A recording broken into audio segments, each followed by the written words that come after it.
इस कहानी की शुरुआत में हमें एक बच्चे को दिखाया जाता है जिसका नाम है पीटी बर्नर। वो एक शोरूम के बाहर खड़ा होकर एक सूट देख रहा होता है। ऐसा लगता है कि ये सूट को खरीदना चाहता है, वो एक बड़ा आदमी बनना चाहता है, लेकिन इस वक्त उसके जूते फटे हुए होते हैं। बर्नर के पिता एक टेलर है जो एक फैमिली के लिए काम करता है। बर्नर भी अपने पिता के साथ उस घर में जाता है जहाँ पे उस घर की बेटी से मिलता है जिसका नाम चैरिटी होता है, जो कि बर्नर की उम्र के होते हैं। इन दोनों के बीच में दोस्ती हो जाती। अब ये दोनों एक साथ खेलना, टाइम स्पेंड करना न शुरू कर देते। चैरिटी के पिता को ये बात बिल्कुल पसंद नहीं आती है, इसीलिए वो चैरिटी को बोर्डिंग स्कूल भेज देते। लेकिन इन दोनों की दोस्ती अभी भी नहीं खत्म होती, क्योंकि ये दोनों एक दूसरे को लेटर लिखते हैं और इसी तरह से कई साल बीत जाते हैं। और जब ये बड़े हो जाते हैं, ये एक बार फिर से मिलते हैं और ये दोनों एक दूसरे से बहुत प्यार करते हैं। बर्नम चैरिटी के घर जाता है और उसके पिता से कहता है, मैं आपकी बेटी से प्यार करता और उसे शादी करना चाहता हूँ। हालांकि चैरिटी के पिता ऐसा नहीं करना चाहते, लेकिन वो फिर भी अपनी बेटी को उसके साथ भेज देते हैं क्योंकि उसकी बेटी बालिग हो चुकी है। पर वो बर्नन से कहते हैं, मेरी बेटी तुम्हारे साथ कभी भी खुश नहीं रह सकती है। अब चैरिटी और बर्नन एक साथ बहुत खुश होता है। वक्त बीतता है और इनके 2 बच्चे भी हो जाते हैं। चैरिटी अपनी जिंदगी से बहुत संतुष्ट है, लेकिन बर्नन अपनी जिंदगी से बहुत संतुष्ट नहीं है। वो एक बहुत बड़ा आदमी बनना चाहता है, उसके अंदर बहुत सारी जिज्ञासा होती है। वो एक अमीर आदमी बनना चाहता है, लेकिन अमीर बनने के लिए उसके पास कोई भी नजर नहीं आ रहा होता है। जिस कंपनी में बर्नर काम करता है वो पूरी तरह से दिवालिया हो जाते हैं, जिस वजह से उसकी जॉब छूट जाती है। बर्नम जॉब छूटने की वजह से वो बहुत परेशान होता है। वो ये बात अपनी पत्नी चैरिटी को बताती, लेकिन चैरिटी बहुत पॉजिटिव होती है, वो हमेशा उसका साथ देती। वो कहती सब कुछ ठीक हो जाएगा। बर्नम कहता है कि ये वो जिंदगी नहीं जिसका मैंने तुम्हें वादा किया था। लेकिन चैरिटी बर्नम के साथ और अपने दोनों बेटियों के साथ बहुत खुश होती है। अब बर्नम कोई बिजनेस करना चाहता है, लेकिन उसके पास पैसे नहीं होता है। वो बैंक के पास लोन लेने जाता है और उन्हें अपना आइडिया बताता है वो किस तरह से बिजनेस करना चाहता है। बैंक एम्प्लॉय कहता है, अगर तुम बिजनेस करना चाहते हो तुम्हें किसी न किसी चीज को गिरवी रखना होगा। बर्नन उसे जहाजों का दस्तावेज देता है जो उसने अपनी कंपनी से चुराई होते हैं। बैंक दस्तावेज रख के उसे $10,000 का लोन दे देता है। अब बर्नन के पास पैसे है, इसीलिए वो अपने आइडिया को एग्जीक्यूट करने के लिए म्यूजियम खोलना चाहता है। वो सबसे पहले म्यूजियम खोलने के लिए वो एक जगह किराए पे लेता है। इसके बाद वो म्यूजियम में अलग अलग तरह की चीजों को लेके आता है, लेकिन उसका शो देखने के लिए, उसका म्यूजियम देखने के लिए कोई भी नहीं आता। म्यूजियम की सिर्फ 3 टिकट बिकती जो कि उसके परिवार ने खरीदी होती है। बर्नम इस बात से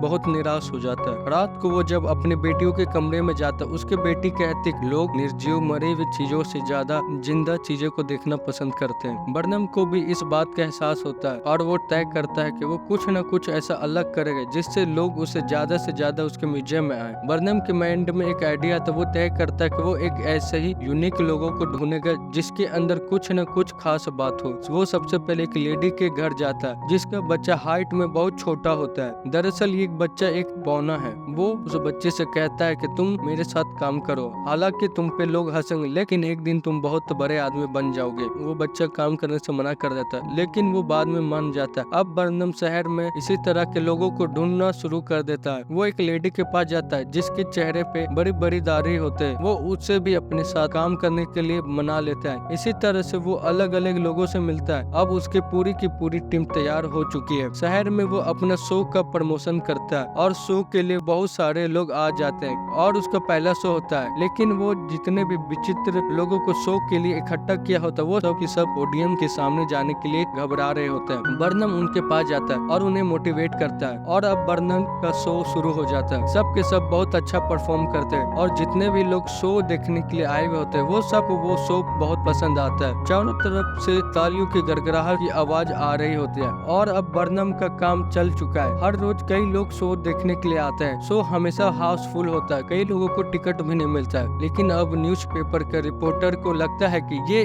उन लोगों को मजाक उड़ा के पैसे कमा रहा है जो लोग अजीब से दिखते, जिसके अंदर कुछ कमियां हैं। इसीलिए वो इस शो के बारे में उल्टा सीधा लिखता है। और जब बर्नम इस न्यूज को पढ़ता वो अपना दिमाग चलाता। वो इस न्यूज को बाकी सारे न्यूज में पब्लिश करवा के ये लिख देता है कि जो भी इस न्यूज़पेपर की कटिंग लेके आएगा उसे टिकट में एक खास डिस्काउंट मिलेगा। और ऐसा करने से उसका शो और भी पॉपुलर हो जाता है। बर्नम इस तरह से बहुत सारे पैसे कमा लेता है और अब उसने अपने लिए और अपने परिवार के लिए एक बहुत आलीशान घर भी ले लिया होता है। हालांकि बर्नम ने बहुत पैसे कमा लिए होते हैं, लेकिन बहुत सारे भी ऐसे लोग होते हैं जो बर्नम के खिलाफ होते हैं और बर्नम पार्टी में जाता है जहाँ पे उसकी मुलाकात होती है फिलिप से, जो कि एक प्ले राइटर है। बर्नम फिलिप से अपने साथ काम करने के लिए कहता है, लेकिन फिलिप उसके लिए मना कर देता है। जब बर्नम कहता है कि मैं प्रॉफिट का 10% तुम्हें दूंगा, तब फिलिप मान जाता है। अब ये दोनों हिस्सेदार बन के शो में काम करना शुरू कर देते हैं। और जब वो फिलिप बर्नम की शो में देखने के लिए जाता है, वहाँ पे एक अफ्रीकन आर्टिस्ट होते जिसका नाम एनी होता है। और जब फिलिप एनी को देखता है तब वो देखते ही प्यार हो जाता है, पर वो अपनी फिल्म को छुपा लेता है। फिलिप की बर्नम की टीम में शामिल होने के बाद शो की पब्लिसिटी और भी बढ़ जाती है। हालांकि अब भी कुछ लोग इन विरोध कर रहे होते हैं, लेकिन बर्नम और उसकी टीम को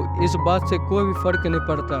ये अपना शो करने के लिए अब्रॉड भी जाते हैं, जहाँ पे फिलिप इन सब की मुलाकात क्वीन विक्टोरिया से मुलाकात करवाता है। और ये सब के सब क्वीन विक्टोरिया से मिलने के लिए जाते हैं। क्वीन विक्टोरिया इन सब की बहुत तारीफ करती है और ये सब लोग क्वीन विक्टोरिया से मिल के बहुत ज्यादा खुश होते हैं। बर्नम यहाँ पे एक बहुत फेमस ओपेरा सिंगर को देखता है जिसका नाम जेनी होता है। वो फिलिप से कहता है मैं जेनी से मिलना चाहता हूँ। जेनी से मिलने के बाद उसे कहता है मैं चाहता हूँ तुम न्यूयॉर्क आके एक शो करो। और जेनी उसके बात मान जाते है कि उसके लिए एक शो करते। शो देखने के लिए दूर दूर से लोग आते हैं और जेनी इतना अच्छा परफॉर्म करती है कि वो सब के सब मंत्र मुक्त हो जाते हैं। ये शो बहुत कामयाब होता है। शो की कामयाबी की खुशी पे बर्नम एक पार्टी देता है, जिस पार्टी में न्यूज रिपोर्टर भी आता है जो हमेशा इसके शो के लिए खिलाफ लिखा करता था। और वो कहता है तुम्हारा शो वाकई बहुत अच्छा है। अब यहाँ पे वो शो के लोग जो कुछ अजीब से दिखते हैं वो भी इस पार्टी में आना चाहते हैं, लेकिन बर्नम उन्हें पार्टी में नहीं आने देता। उन्हें लगता है कि अगर ये लोग पार्टी में आ जाएंगे उसके पार्टी का मजाक बन जाएगा। लेकिन ये सब के सब किसी तरह से पार्टी के अंदर एंटर हो जाते हैं और वहाँ पे सबके सामने डांस करना शुरू कर देते हैं। और इसके बाद वो सब के सब यहाँ से चले जाते हैं। बर्नम को ये बात बहुत अजीब लगती है। वहीं पे बर्नम ने जेनी के साथ कई शो बुक कर लिए होते हैं, जिसके लिए उसने जेनी बहुत सारे पैसे पहले से दे दिए होते हैं। उसका पार्टनर उसका फिलिप बताता है तुम ऐसा करके बहुत बड़ा रिस्क ले रहे होते हो। मैंने पूरी कैलकुलेशन कर लिया, पहले 40 शो तक तुम्हें एक भी पैसे का फायदा नहीं होगा। लेकिन बर्नम उसके बाद की कोई परवाह नहीं करता है, बस वो अपनी जिंदगी में आगे बढ़ना चाहता है। फिलिप उसे समझाने की कोशिश करता है तुम्हें लोग पसंद करते हैं, तुम्हें वहाँ पे होना चाहिए। लेकिन बर्नम उसकी बात नहीं सुनता और सारे की सारी जिम्मेदारी उसे दे देता है। और अब फिलिप पूरे शो को संभालेगा। फिलिप शो से पहले एनी से मिलने जाता है, जिसे दिल में वो पसंद करता है। इस शो को देखने के लिए फिलिप के माता पिता भी आए होते हैं। और फिलिप जब एनी को अपने माता पिता से मिलवाता है, फिलिप के पिता उसका मजाक उड़ाते हैं, जिससे एनी को बुरा लगता है और वो वहाँ से चली जाती है। फिलिप एनी को मनाने के लिए उसके पीछे जाता है और किसी तरह से मना लेता है। और अब उसने अपने प्यार का इजहार भी उसके सामने कर दिया होता है। एनी और फिलिप एक दूसरे से बहुत प्यार करते हैं। वहीं बर्नम जाने से पहले अपनी पत्नी चैरिटी से मिलता है, लेकिन उसकी पत्नी चैरिटी कहती है कि तुम्हें नहीं जाना चाहिए, तुम्हें तुम्हारे बच्चे को तुम्हारी जरूरत है। लेकिन बर्नम कहता है मैं ये सब अपने परिवार के लिए कर रहा होता हूँ। वो यहाँ से चला जाता है। जेनी के साथ बर्नम कई शो करना शुरू करता है जो बहुत कामयाब होता है। पेपर पे उनके शो के बारे में बहुत तारीफ होती है। दूसरी तरफ फिलिप बर्नम के शो को बहुत अच्छे से संभाल रहा होता है, लेकिन बर्नम की पत्नी जेनी बर्नम को बहुत मिस कर रही होती है। और एक पार्टी के दौरान जेनी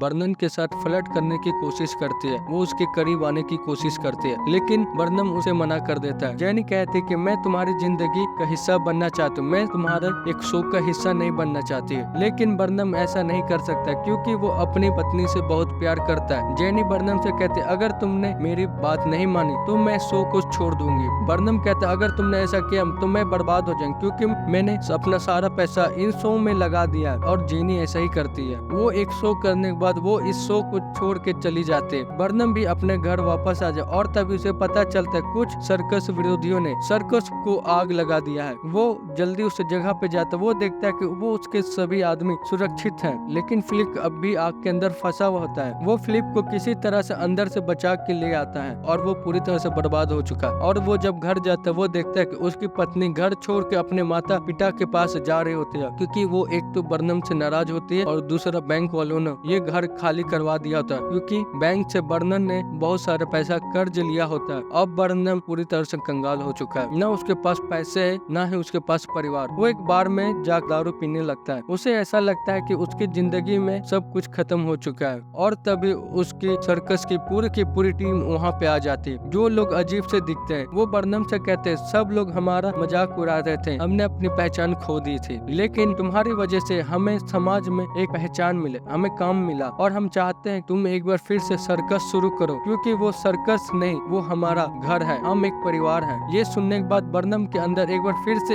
एक बार आत्मविश्वास आ जाता है। यहाँ पे उसके सारे लोग डांस करते हैं और वो भागता हुआ अपनी पत्नी के पास जाता है और उसे माफी मांगता है। चैरिटी से कहता है मैं पैसे कमाने के लिए सब कुछ भूल गया था, मुझे लगता था कि पैसा ही सब कुछ है, लेकिन प्यार और परिवार से कुछ भी बड़ा नहीं होता है। चैरिटी कहती है मुझे पुराना वाला बर्नम चाहिए जैसे तुम पहले थे, और बर्नम उसे वादा करता है मैं हमेशा वैसा ही रहूंगा। और बर्नम के आगे सबसे बड़ी प्रॉब्लम ये होती कि उसे दोबारा सर्कस शुरू करने के लिए पैसे की जरूरत है और उसे कोई भी बैंक लोन नहीं देता है और इसलिए वो बहुत ज्यादा परेशान होता है। तभी फिलिप उसके पास आता और उसे बताता है कि मैंने बहुत सारी सेविंग कर रखी है, तुम चाहो तो उस पैसों को ले सकते हैं। बर्नम उसे मना कर देता है। फिलिप कहता है कि हम इसके बाद 50-50 के पार्टनर बन सकते हैं और अब बर्नम इसकी बात मान जाता है। ये सर्कस को दूसरी जगह शुरू करते बहुत सारे लोग इनका शो देखने के लिए आते हैं। शो दोबारा से हिट हो जाता है और इनकी जिंदगी अब पहले से नॉर्मल हो चुकी है, लेकिन बर्नम के अंदर बहुत ज्यादा बदलाव आ चुके हैं। वो पैसे तो कमाता है लेकिन इससे ज्यादा वो अपने परिवार अपने फैमिली को टाइम देता है। वो अपने घर जाता है जहाँ पे वो अपने बेटी का डांस भी देखता है। यानी कि बर्नम को समझ आ चुका है कि जिंदगी में पैसा ही सब कुछ नहीं होता है, जबकि प्यार, परिवार और अपने लोग सब कुछ होते हैं जिनसे हमें खुशियाँ मिलती है। ये एक सच्ची कहानी है और इसी के साथ ये मूवी यहीं पे खत्म होती है।